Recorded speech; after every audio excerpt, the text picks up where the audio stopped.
I worked and dealt with KGB officials and senior Soviet officials, and I must tell you, of all the anti-Semites I encountered, they were probably the worst. They were deeply ingrained, awful anti-Semites.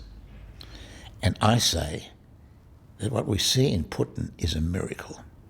Because whatever you say about him, I'm not saying nice things about Russia or the Russian system. Whatever you say about Putin, he is not an anti-Semite.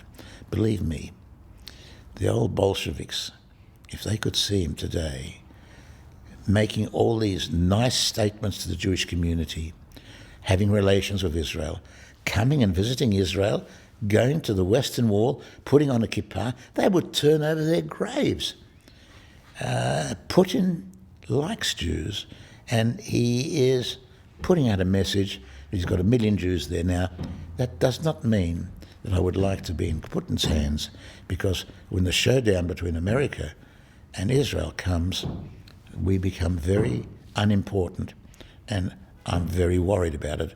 But it is a great sense of relief that Russia today is not the Soviet Union. Russia today does not have as its objective, as a principal objective, the elimination of the state of Israel because of anti-Semitism and because of hatred.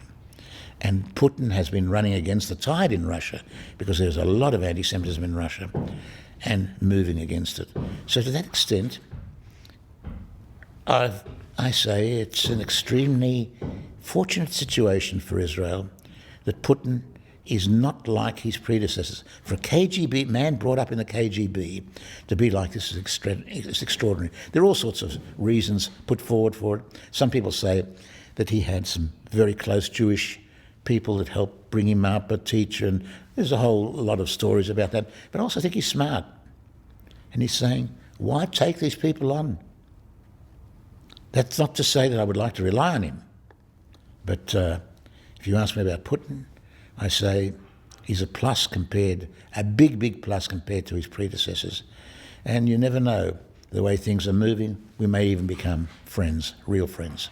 The fact that Netanyahu can pop over there and discuss such areas, delicate areas, which involve military forces and so on, it's extraordinary. We take a lot of these things for granted. A lot of miracles taking place. It just doesn't make sense.